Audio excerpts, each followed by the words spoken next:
하나님 말씀 마태복음 21장 34절에서 36절입니다. 34절에서 36절. 열매 거둘 때가 가까움에 그 열매를 받으려고 자기 종들을 농부들에게 보내니 농부들이 종들을 잡아 하나는 심히 때리고 하나는 죽이고 하나는 돌로 쳤거늘 다시 다른 종들을 처음보다 많이 보내니 그들도 그렇게 하였는지라.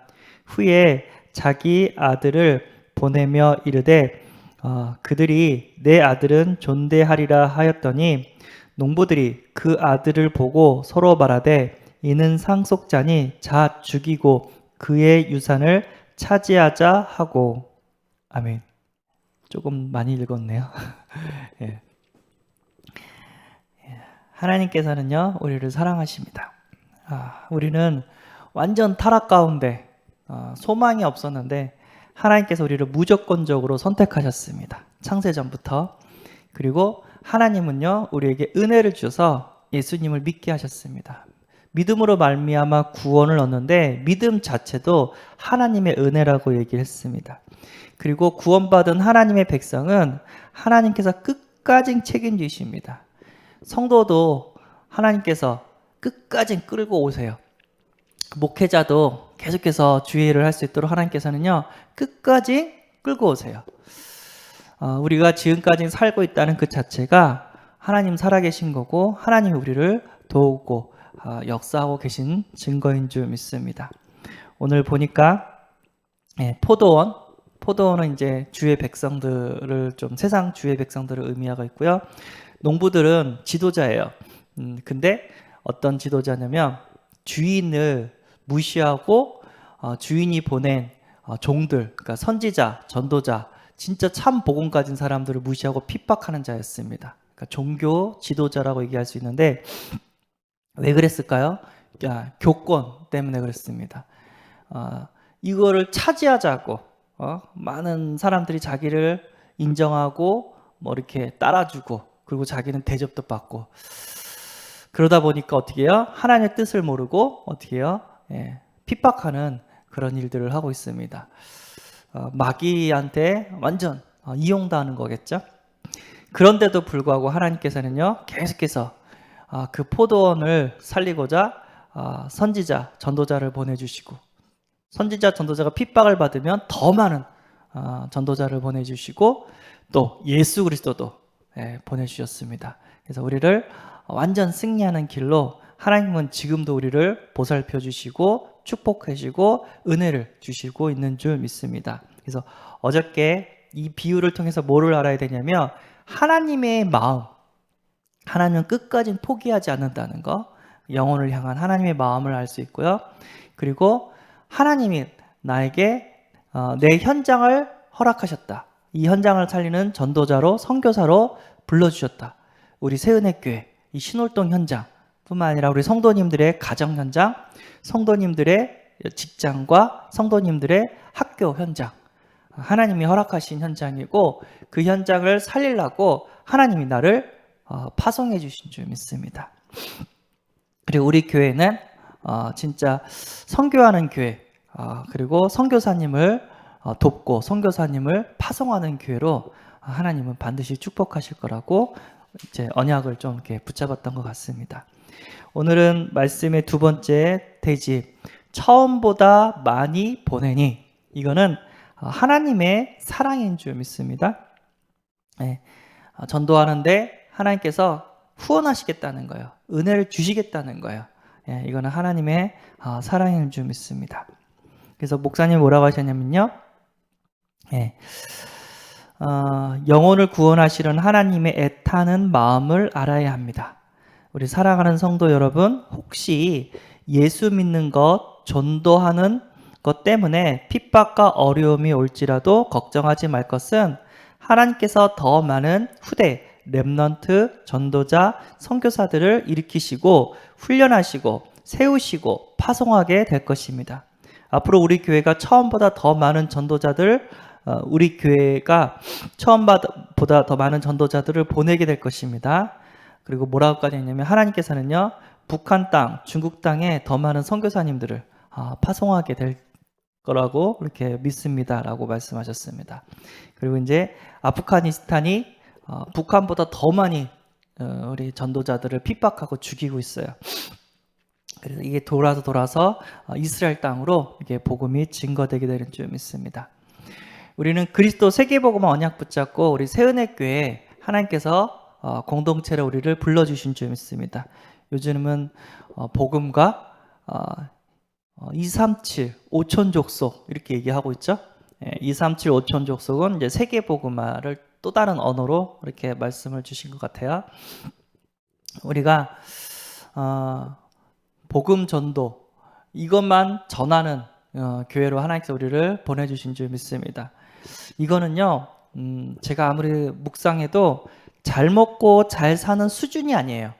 우리가 복음 전도하면 하나님 축복하시고 잘 살고 그렇지 않으면 하나님 축복 안 하신다 이런 수준이 아니에요. 이 복음 전도는 죽냐 사냐가 걸린 것입니다. 내 가족이 죽냐 사냐, 내 후대가 죽냐 사냐, 우리 민족이 죽냐 사냐 이것이 걸린 문제입니다. 하나님께서 이 현장을 살리고자 나를 어떻게 해요? 전도자로 불러주신 줄 믿습니다. 불신자 상태 6가지를 한번 묵상해 보세요. 하나님을 떠나면 그 영혼이 마귀한테 잡혀요. 운명과 사주팔자, 결국은 망할 수밖에 없는 운명 사주팔자에 매입니다. 그리고 어떻게 해요? 우상 숭배한다니까요. 사람들이 왜 우상 숭배합니까? 행복해서 우상 숭배합니까? 아니면 고통스러워서 우상 숭배합니까? 행복이 없고 고통스러워서 비는 거예요. 도와달라고, 살려달라고. 인간은 혼자 살지 못합니다. 하나님의 은혜로 우리는 하루하루 살게 되는 줄 믿습니다. 근데 하나님을 떠나니까 돌한테 빌고 나무한테 빌고 돼지머리한테 빌고 행운의 네이크로바 그거 갖고 행운의 동전 막 그거 갖고 불쌍하죠. 옛날에 제가 그 연예인들 가상 결혼 그런 게 있었거든요. 프로그램이.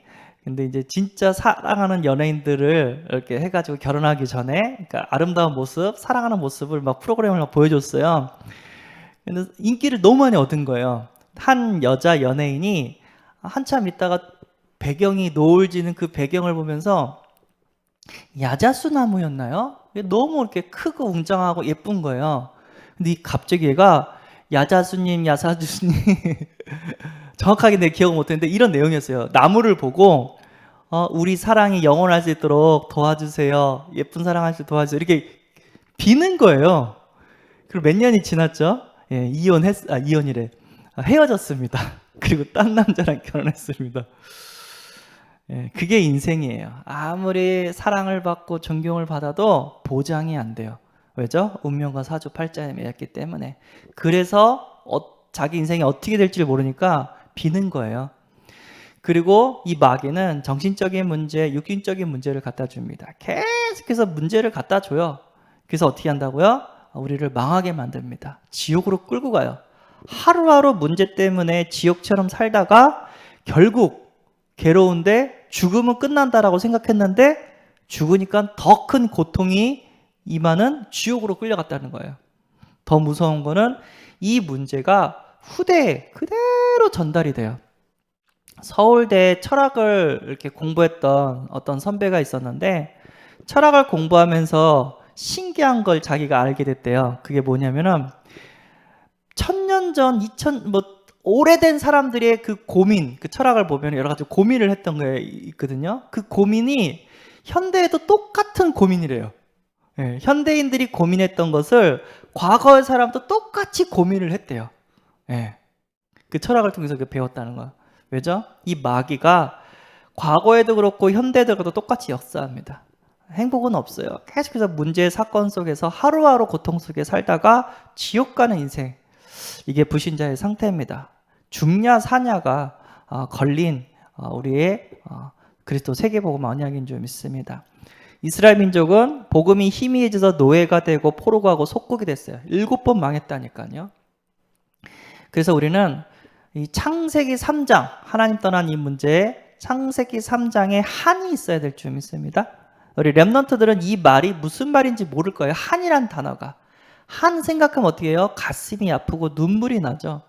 이 창세기 3장, 내가 복음 모르고 살았을 때의 그 아픔, 그 눈물, 내가 이 복음으로 후대들을 살리지 않으면, 세우지 않으면 그 아픔과 그 눈물이 후대한테 넘어간다니까요. 예. 이스라엘 민족이 예수님을 핍박하고 십자가에 못 박였을 때 그 핏값을 우리 후대들에게 넘기라고 했잖아요. 아니라 다를까 이스라엘의 나라가 로마 속국 시절 때 어떻게 해요? 사라졌어요. 그리고 방황하는 민족이 됐어요. 그래서 유럽 가운데 흩어져가지고 살았는데 2차 세계대전 때 유대인들이 600만 명의 유대인들이 학살을 당했어요. 그때 유대인들이 부탁을 하는 거예요. 교황청에 막 뭐라고 편지를 쓰는데 제발 우리 어린이들만 살려달라고. 어른들은 죽이는 건 이해는 하는데 이 아무것도 모르는 이 아이들만이라도 살려달라고 막 편지를 썼대요. 아니나 다를까 아무도 그거를 봐주지 않았고 600명이라는 노인부터 어린이까지 다 학살을 당했습니다. 이거는 죽냐 사냐 문제, 우리 교회가 부흥되냐 안 부흥되냐, 문을 닫냐 여냐 이런 문제가 아니라 우리 후대가 고통 가운데 죽냐 사냐가 달려진 문제예요. 하나님께서는 우리에게 생명을 주시고 영원한 생명을 주시고 또 영원한 생명을 얻을 후대들을 살리고 현장을 살리고자 우리를 전도자로 세워주신 줄 믿습니다.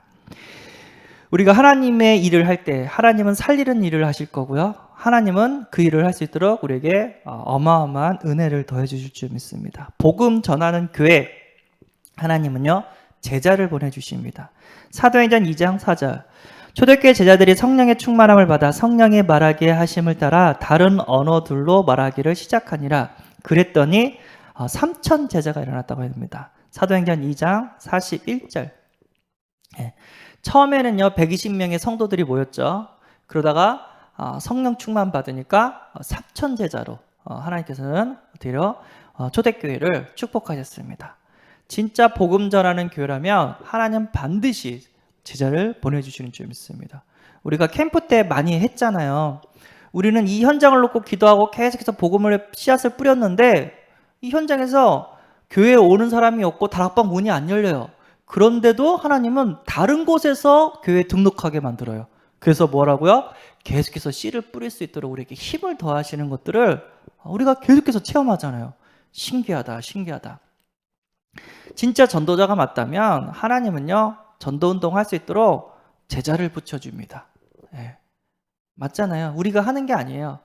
옛날에 제가 모셨던 목사님은 선교를 했어요. 아무리 교회 재정적으로 힘들어도 자기는 전도해야 되고 선교해야 된다고 해가지고 선교에 계속 방향을 맞췄거든요. 근데 재밌는 게 뭐냐면 그러면 교회가 재정적으로 힘들고 교회가 부흥이 안 돼야 되잖아요. 왜냐하면 목사님이 해외로 돌아다니셨기 때문에. 근데 재밌는 거는 이 모양 저 모양 하면서 교회에 사람이 붙고 또 그걸 훈련받겠다고 하는 제자들이 붙으면서 오히려 더 부흥하는 역사가 일어나요. 그래서 이거는 사람이 하는 게 아니다. 하나님이 하신다. 초대교회는 하나님이 역사하신 줄 믿습니다. 그리고 사도행전 4장 32절에서 32절 어떤 일이 벌어지냐면 믿는 무리가 한 마음과 한 뜻이 되어 모든 물건을 서로 통용하고 자기 재물을 조금이라도 자기 것이라고 하는 이가 하나도 없더라. 사도들이 큰 권능으로 주 예수의 부활을 증언하니 무리가 큰 은혜를 받아 그 중에 가난한 사람이 없으니 이는 밭과 집 있는 자는 팔아 그 판 것의 값을 가져다가 사도들의 발 앞에 두매 그들이 각 사람의 필요를 따라 나누어 줌이라. 그러니까 교회의 경제 문제가 사라져 버렸어요. 그리고 예루살렘 교회가 힘들었을 때 로마서 9장 26절에 보니까 마게도니아, 아가야 사람들이 예루살렘 성도 중 가난한 자들을 위하여 기쁘게 얼마를 연보하였더라. 그러니까 헌금을 보내줬다는 거예요. 계속해서 신앙생활 지킬 수 있도록 복음 운동할 수 있도록. 이 당시에요. 이 예루살렘 이 현장에서 예수를 믿는다. 그 종교 지도자들이 예수를 핍박했잖아요. 기독교인들을 핍박했잖아요. 예수를 믿다. 그럼 어떤 일들이 벌어지냐면 일단 공무원이 될 수 없어요. 예. 뭐 선생님도 될 수도 없고 무슨 좋은 자리에 앉힐 수가 없어요. 예. 그리고 시장에서 장사를 하면 예수 믿는다는 이유로 그 사람 물건은 사주지 않아요. 완전 고립이 되는 거예요. 생계가 다 끊기는 거예요. 그러니까 어떻게 해요? 있는 사람들이 자기 물건을 팔아서 고립이 된 그 성도들을 어떻게 한다고요? 살린 거예요. 우리가 예수 믿고 다른 사람들한테 왕따 아닌 왕따를 당하고 생계가 끊어졌지만 우리가 하나 돼서 우리가 복음운동 하자 하면서 경제를 나누었다고 얘기를 합니다. 사단은 공격하고 있고 이 모양 저 모양으로 핍박하고 있지만 하나님은 성도들을 통해서 어떻게 해요? 더욱더 세계복음할 수 있는 힘과 능력과 재물을 더해 주실 줄 믿습니다. 그리고요, 또 어떤 일이 있었냐면 사도행전 9장 31절 그리하여 온 유다와 갈릴리와 사마리아 교회가 평안하여 든든히 서가고 주를 경외함과 성령의 위로로 진행하여 수가 더 많아지더라. 예, 교회가 확산이 됐대요. 예루살렘뿐만 아니라 뭐 갈릴리, 사마리아 교회가 계속해서 확산이 됐고 안디옥 교회까지, 그리고 안디옥 교회는 선교사를 파송해서 로마까지 복음화되어지는 역사가 일어나게 된 줄 믿습니다. 바울이 예루살렘에서 이제 핍박당해가지고 가이사 앞에 항소를 하잖아요. 바울은 로마에 간 적이 없어요. 근데 이래 가운데 배 타고 로마에 제수로 신분으로 갔잖아요. 근데 그 로마에 성도들이 온 거예요. 바울이 왔단 말 듣고 이렇게 환영을 해준 거예요. 와, 어떻게 해요? 이 복음이 계속해서 확산되어지는 성령의 역사 가운데 있는 줄 믿습니다. 하나님이 하신다는 거예요. 복음운동할 수 있도록 제자를 보내주시고 경제를 책임져 주시고 계속해서 복음의 확산을 성령이 일으켜 주시는 줄 믿습니다. 그래서 우리는 어떻게 한다고요? 이 복음운동에 한을 가지고 하면 되는 줄 믿습니다. 이 사람이 우리 교회에 오냐 안 오냐 그건 중요하지 않아요. 이 사람이 죽냐 사냐 그게 중요해요. 우리가 전해준 복음을 이 사람이 받으면 이 사람은 살아요. 그러나 우리가 복음을 전해주지 않으면 이 사람은 복음을 모르기 때문에 이 사람은 죽을 수밖에 없어요. 하루하루 고통 속에 살 수밖에 없고 그로 인해서 끝나는 게 아니라 더 큰 지옥의 고통으로 끌려간다는 거예요. 생각을 하면 이게 진짜 믿어진다면 가만히 있을 수가 없어요. 복음 전해야 되는데 저 사람이 복음 알아야 되는데 저런 어려운 가운데 있는 것은 하나님 떠나서 그런데 하나님이 저 사람 축복하시고 하나님 저 사람과 함께 한다면 그 어떤 것도 문제가 되지 않는데 하면서 어떻게 해요? 한이 생기게 되는 줄 믿습니다. 그리고 복음 가진 성도 어떤 일이냐면 복음화의 역사를 하나님께서 허락하신다고 합니다. 너를 축복하는 자에게는 내가 복을 내리고 너를 저주하는 자에게는 내가 저주하리니 땅의 모든 족속이 너로 말미암아 복을 얻을 것이라. 창세기 12장 3절에 얘기를 하셨습니다. 나 때문에 복을 받는 거예요. 어떤 랩런트가 엄마 아빠 때문에 내가 이렇게 고생한다고 왜 나는 좋은 엄마 아빠 가운데 나오지 않았냐고 안 태어났냐고. 종교죠. 진짜 복음이 왔다면 나 때문에 엄마 아빠가 복을 받아요. 맞습니까? 나 때문에 우리 후대들이 복을 받아요. 나 때문에 교회가 복을 받아요. 나 때문에 내 직장과 내 학교가 복을 받게 되는 줄 믿습니다. 복음화. 복음이 증거된다니까요. 바로왕이 보니까 바로왕이 요셉을 보니까 이만한 성령이 충만한 사람을 우리가 만나지를 못했다. 나라를 다 맡겨버려요. 네가 해라. 나는 왕자리만 있을 게다. 그래서 왜죠? 불신자도 안다니까요.